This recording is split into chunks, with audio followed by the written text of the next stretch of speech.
There are some mornings when you wake up already tired, not because your body didn't rest, but because life has been heavy. You open your eyes carrying yesterday's disappointment, yesterday's fear, yesterday's unanswered prayers. And before your feet even touch the floor, the enemy starts whispering, nothing is changing. God forgot about you. This day will be just like the last one. But I came to remind somebody that the first few moments of your morning can determine the atmosphere of your entire day. Because what you entertain early will follow you all day long. Some people wake up and immediately reach for stress. They check messages, compare their lives to strangers online, replay painful conversations in their minds, and wonder why peace disappears before breakfast. But when you truly want God's favor on your life, you cannot allow chaos to speak before God does. You have to learn how to protect your mornings like they are sacred ground. Before the world starts demanding things from you, God wants relationship with you.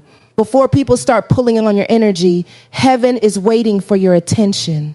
And many people are praying for favor while ignoring the habits that create room for favor to flow. Because favor is not just about what God releases. Sometimes favor is connected to what you consistently practice. The first thing you must do every morning is wake up with gratitude. Not because everything is perfect, not because every prayer has been answered, but because gratitude shifts the atmosphere around your life. The enemy hates grateful people because grateful people are difficult to destroy. When you thank God before the breakthrough comes, you are telling heaven, I still trust you even here. Anybody can praise God after the miracle, but it takes maturity to praise him while the situation still looks unfinished. Some of you survived battles you never thought you would recover from. There were nights you cried yourself to sleep, moments when anxiety wrapped itself around your mind. Seasons when you felt abandoned, but somehow God kept you breathing. Somehow God carried you through what should have destroyed you. And if God protected you through all of that, then surely he deserves your gratitude this morning. You don't need a perfect life to have a grateful heart. You just need perspective, because there's somebody praying for the life you complain about, somebody wishing they had another chance, another morning, another opportunity. But you woke up today with purpose still attached to your life. That means God is not finished with you yet. And I know sometimes gratitude feels difficult when pain is fresh. It's hard to say thank you while your heart is still healing.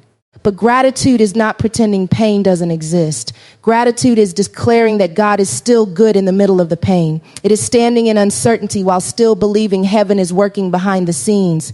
Some people think favor is random, but favor often follows obedience. And one of the greatest acts of obedience is choosing faith over negativity first thing in the morning. Because your mind is a battlefield. Every day you wake up, there is a war happening over your focus. Fear wants your attention. Worry wants your agreement. Doubt wants your energy. But gratitude shifts your focus back to God. When you wake up thanking God, you are reminding your soul who is truly in control. You are declaring that your circumstances do not have the final word. You are teaching your spirit to lean on heaven instead of panic.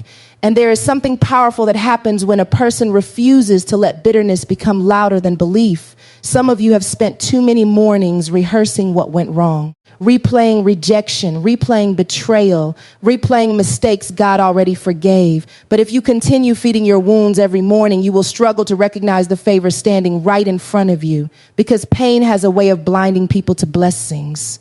The enemy wants you to wake up discouraged because discouragement weakens expectation. And when expectation disappears, people stop praying boldly. They stop dreaming boldly. They stop believing boldly. But gratitude restores expectation.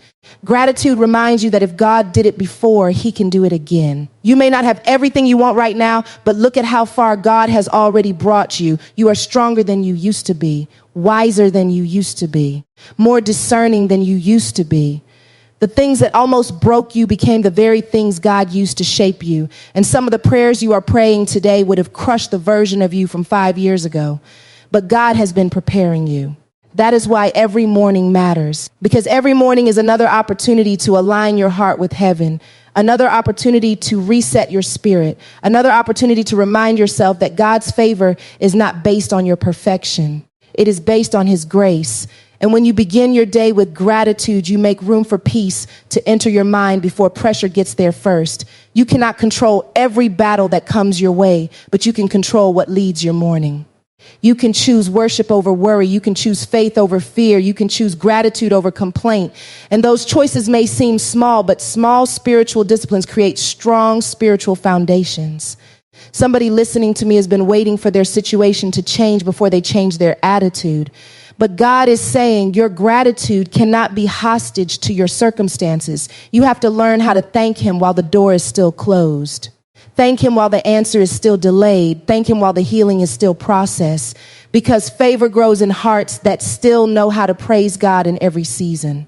The second thing you must do every morning if you want to attract God's favor is speak God's promises over your life before the world speaks fear into your spirit. Because whether you realize it or not, words carry power. What you repeatedly say eventually shapes what you believe. And what you believe begins to shape how you live. Some people wake up every morning declaring defeat without even noticing it. Nothing good ever happens to me. I'll never get out of this situation. I'm always struggling. I'm not good enough. And after speaking death over themselves long enough, they wonder why their confidence disappears and their hope dries up. But you cannot constantly speak darkness and expect to walk in light. Your mouth cannot be filled with negativity while your heart is expecting favor. The enemy understands something many believers forget. If he can control your thoughts, he can influence your words. And if he influences your words long enough, he can weaken your faith. That's why the battle often begins in your mind early in the morning. Before you even brush your teeth, fear starts talking. Anxiety starts predicting failure. Insecurity starts reminding you of your weaknesses.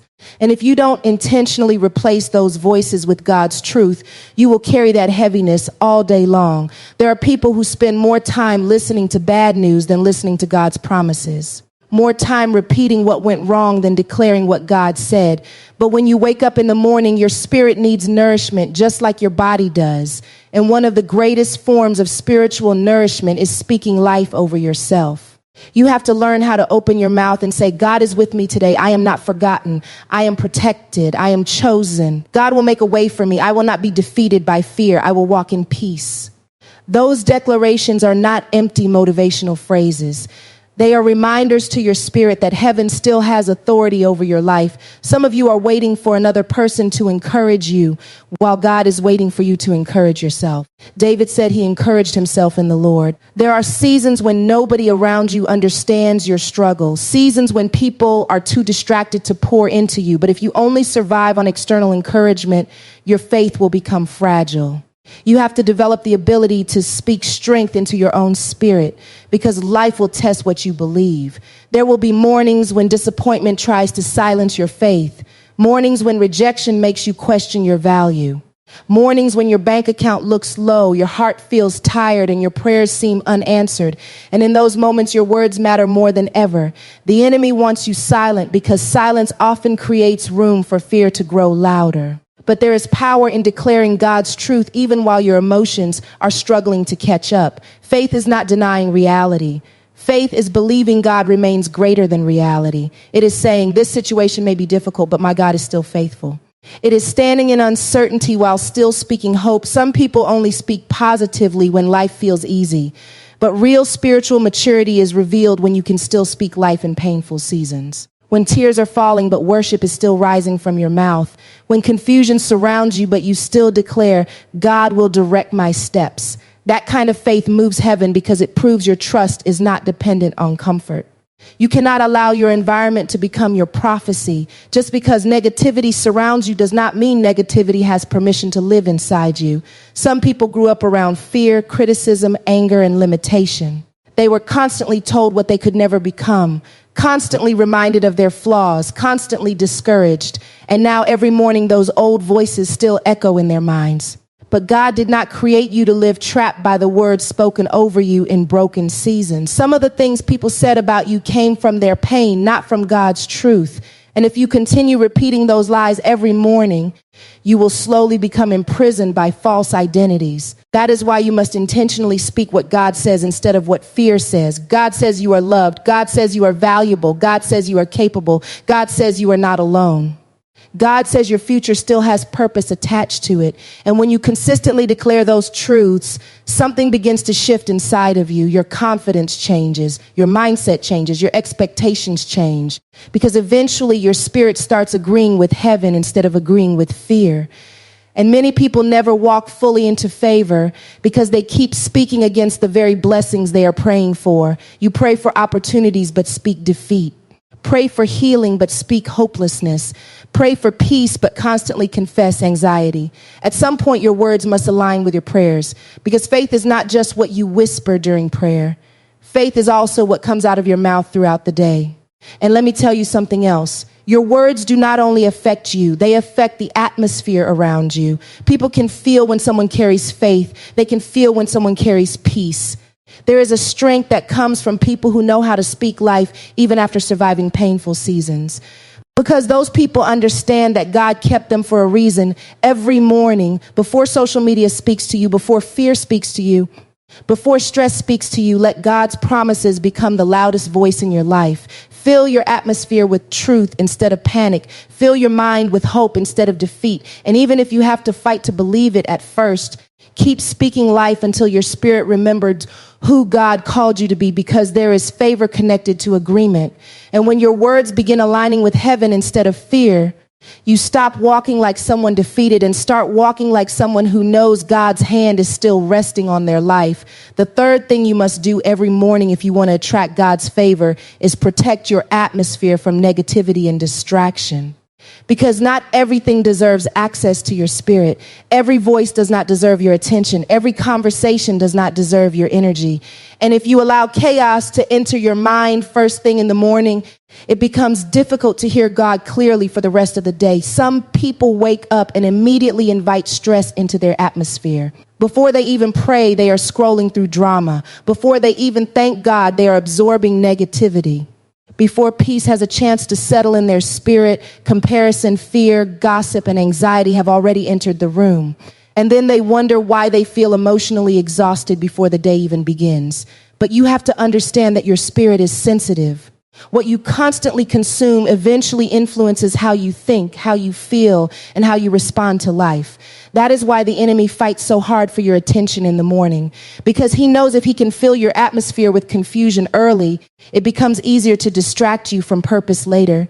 There are some people who carry chaos everywhere they go. Every conversation is negative. Every opinion is bitter. Every word releases discouragement. And if you are not careful, you can spend so much time around toxic energy that you slowly lose your own peace. That is why discernment matters. Everybody cannot have unlimited access to your emotional space. Jesus often separated himself from crowds to pray because even he understood the importance of protecting spiritual focus. And if Jesus needed quiet moments away from noise, what makes us think we can survive without protecting our own atmosphere? Some people are emotionally drowning because they never disconnect from noise long enough to reconnect with God. Your morning set the tone for your day.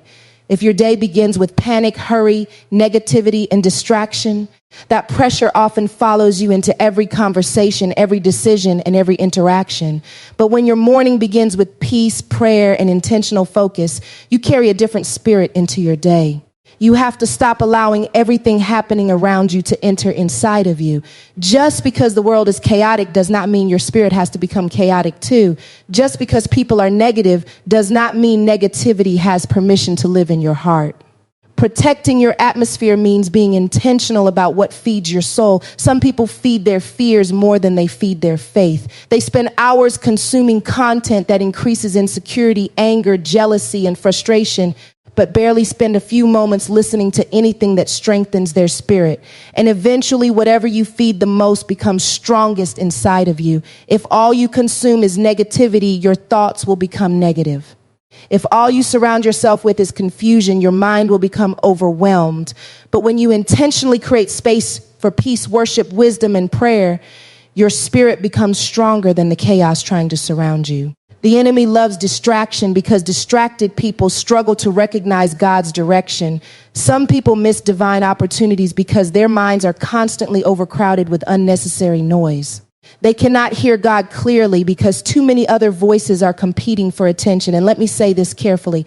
Not every distraction looks dangerous. Some distractions look harmless, endless scrolling, constant entertainment, conversations that waste emotional energy, relationships that drain your peace, habits that keep your mind scattered instead of centered. The enemy does not always destroy people through obvious sin. Sometimes he simply keeps them distracted long enough to weaken their spiritual focus. That is why you must guard your mornings carefully. Before you allow the world to pour into you, ask yourself what your spirit truly needs. Does your soul need more noise, or does it need peace? Does your heart need more comparison, or does it need God's presence? Because many people are spiritually exhausted, not because God abandoned them, but because they have surrounded themselves with too much emotional clutter. And sometimes protecting your atmosphere means protecting it from your own thoughts.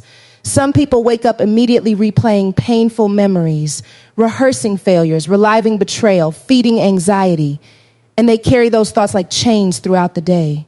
But God never intended for your mornings to begin with emotional bondage. You have to learn how to interrupt negative thinking before it settles into your spirit. The moment fear starts speaking, answer it with faith.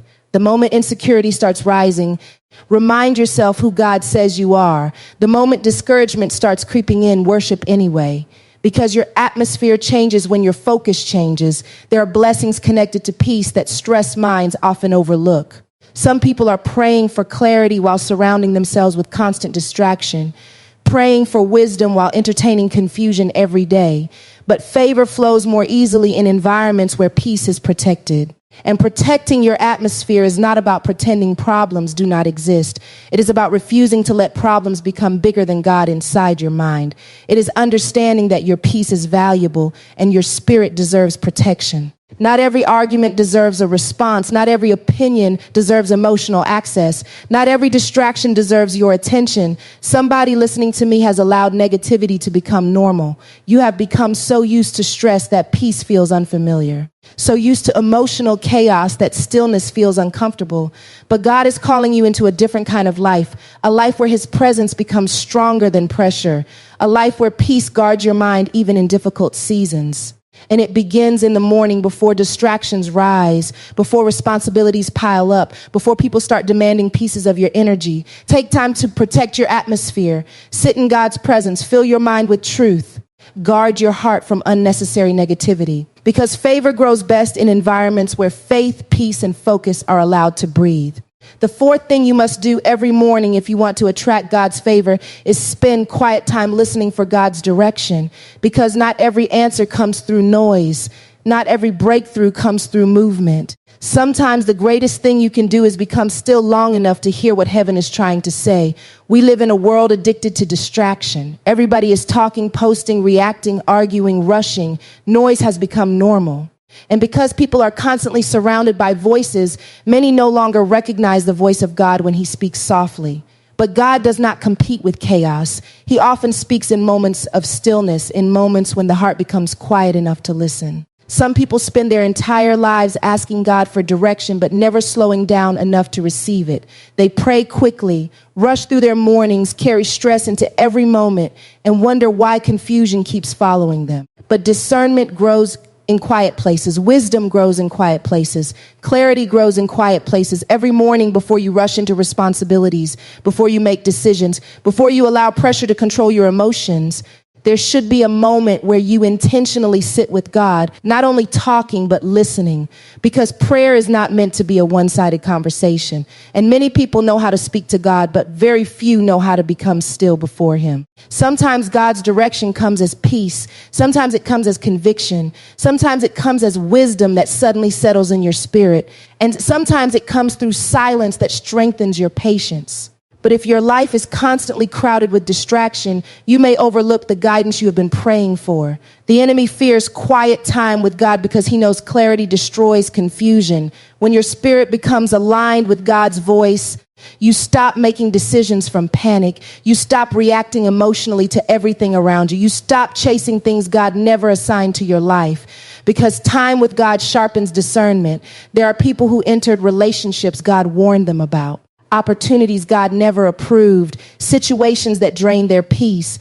And many times the warning was there, but the noise in their life was louder than discernment. They ignored the discomfort in their spirit because they were too distracted to recognize God's direction. But God's favor often flows through obedience, and obedience requires listening. You cannot follow direction you refuse to hear. That is why mornings matter so much. Before the demands of life become loud, you need moments where your soul reconnects with heaven. And let me tell you something powerful.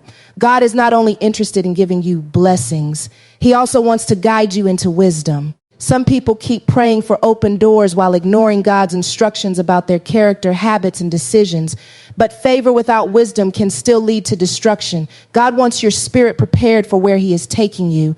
That is why quiet time matters. Because when you consistently spend time listening to God, your spiritual sensitivity increases. You begin recognizing what drains your peace. You begin noticing which relationships are unhealthy. You begin feeling conviction quicker when something pulls you away from purpose. And those small moments of discernment protect your future. Some people wake up already anxious about everything they need to handle. Their minds start racing before the day even begins. But there is something powerful about sitting quietly before God and remembering that you are not carrying life alone. That pressure is not your savior. That panic is not your provider. God already knows what this day contains before you even step into it. And sometimes God's greatest gift is not immediate answers. Sometimes his greatest gift is peace while you wait, because not every season comes with full understanding. There will be moments when you do not know what God is doing, moments when doors close unexpectedly, moments when life feels uncertain. But quiet time with God strengthens trust even when clarity feels incomplete. The enemy wants your mind constantly overwhelmed because overwhelmed people often make emotional decisions. They rush into things without discernment. They speak carelessly. They react impulsively. But when you spend time listening for God's direction, wisdom begins slowing you down. You stop responding to every distraction. You stop forcing doors open. You stop allowing emotions to lead your entire life. Somebody listening to me has been asking God for a sign while ignoring the quiet conviction already living inside their spirit. You already felt the warning. You already sensed the discomfort. You already knew something was pulling you away from peace. But because the world celebrates speed, many people override discernment just to avoid waiting. But favor is not found in rushing ahead of God. Favor is found in walking with him. And walking with God requires relationship, not just requests. It requires moments where you stop striving long enough to simply be in his presence. There is healing in his presence, strength in his presence, wisdom in his presence. Some mornings you may not even have the right words to pray. Your heart may feel tired. Your emotions may feel heavy. But even sitting quietly before God changes something inside of you, because his presence has a way of calming storms that logic cannot explain. And the more time you spend listening to God, the less controlled you become by the opinions of people. Because when heaven gives you direction, you stop needing constant validation from everybody around you. You stop panicking every time someone misunderstands you. You stop chasing approval from people who were never assigned to your destiny. Every morning, create space for stillness, even if it is only a few moments. Put down the distractions, silence the noise. Sit with God before the pressures of life start speaking. Because there are some instructions that can only be heard in quiet places. And there is favor connected to people who know how to listen when God speaks softly. The fifth thing you must do every morning if you want to attract God's favor is walk in forgiveness before the day begins. Because you cannot carry bitterness in your heart and expect peace to freely live there too. You cannot hold on to resentment, anger, and offense while asking God to pour fresh favor into your spirit. Eventually, unforgiveness becomes emotional weight that drains your strength, clouds your judgment, and hardens your heart. Some people wake up every morning replaying what someone did to them, replaying betrayal, replaying disrespect, replaying disappointment, and without realizing it, they are allowing old pain to control new days. Their bodies move forward, but emotionally they are still trapped in moments that wounded them years ago. The enemy loves unforgiveness because unforgiveness keeps people emotionally chained to painful seasons. It keeps wounds fresh. It keeps anger alive. It keeps hearts heavy. And many people do not realize that bitterness slowly changes them. It steals joy from moments that should feel beautiful. It turns peaceful people into angry people. It makes trust difficult. It makes love difficult. It even makes hearing God clearly difficult because pain becomes louder than peace. Now let me be clear. Forgiveness does not mean pretending the pain never happened. It does not mean the betrayal was acceptable. It does not mean you suddenly trust everybody again. Some wounds cut deeply. Some people damaged you in ways words cannot fully explain. And God sees every tear, every disappointment, every silent heartbreak you carried when nobody else understood. But forgiveness is about freeing your own soul from becoming imprisoned by the actions of another person. Because when you refuse to forgive, the person who hurt you continues occupying space in your spirit. They continue influencing your emotions long after the situation ended. And God never intended for your future to remain controlled by your past pain. Some people are asking God for new blessings while still emotionally chained to old wounds. Asking, but how can you fully walk into favor while constantly agreeing with shame? How can you embrace the future while emotionally living in old regret? Especially when the pain was deep bone. Ask him to soften the places inside you that pain tried to harden. Because favor flows more freely through hearts that know how to forgive, heal, and trust God again after difficult seasons. And when you walk in forgiveness, you stop allowing yesterday's pain to steal today's peace. You stop giving old wounds authority over new mornings. You stop carrying emotional chains into seasons where God is trying to make you whole. The sixth thing you must do every morning if you want to attract God's favor is discipline your mind to expect blessings instead of fear, because what you constantly expect eventually influences how you live. And many people have unknowingly trained their minds to expect disappointment more than they expect God's goodness. Some people wake up every morning already preparing for the worst. They expect rejection before conversations even happen. They expect failure before they even try. They expect betrayal, delay, heartbreak, struggle, and disappointment because life hurt them so deeply in previous seasons that fear became their normal way of thinking. And after surviving painful experiences, that mindset can feel understandable. When you have been let down repeatedly, your heart starts building emotional defenses. You stop getting excited because you are afraid excitement will lead to disappointment. You stop trusting easily because betrayal changed you. You stop expecting good things because pain taught you to prepare for loss instead. But living in constant fear slowly drains hope from your spirit. It causes people to approach life already defeated before the battle even begins. And the enemy loves fearful expectation because fearful people struggle to fully trust God. Fear keeps the mind trapped in survival mode. It keeps people emotionally tense, spiritually exhausted, and mentally overwhelmed. Every morning there is a battle over what your mind will expect from the day. Will you expect peace or panic? Will you expect opportunities or obstacles? Will you expect God to move or assume nothing good can happen? Because expectation shapes atmosphere. Now, this does not mean pretending life will never contain challenges. Faith is not ignoring reality. Difficult seasons are real. Pain is real. Delays are real. But there is a difference between acknowledging hardship and becoming mentally consumed by fear. Some people are no longer simply cautious. They have become prisoners of negative expectation. They pray while secretly expecting nothing to change. Worship while secretly expecting disappointment. Ask God for doors to open while mentally rehearsing failure. And eventually fear becomes louder than faith inside their spirit. But God never intended for you to wake up every day expecting defeat. You are a child of God, not a servant of fear. And when God's favor rests on your life, you begin learning how to expect his goodness even in uncertain seasons. David said, "I would have lost heart unless I believed I would see the goodness of the Lord." Notice that he connected survival to expectation because hopelessness weakens people. When expectation disappears, the motivation disappears too. People stop dreaming, stop trying, stop believing, stop praying boldly. The enemy wants your expectation broken because broken expectation creates spiritual exhaustion. It creates people who look alive physically but feel defeated emotionally. People who smile publicly while privately believing nothing beautiful will ever happen for them again. But every morning you must intentionally train your mind to agree with God instead of fear. That takes discipline because fear often speaks automatically.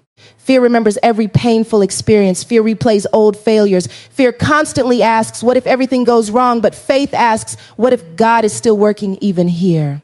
Somebody listening to me has become so familiar with struggle that blessings feel suspicious.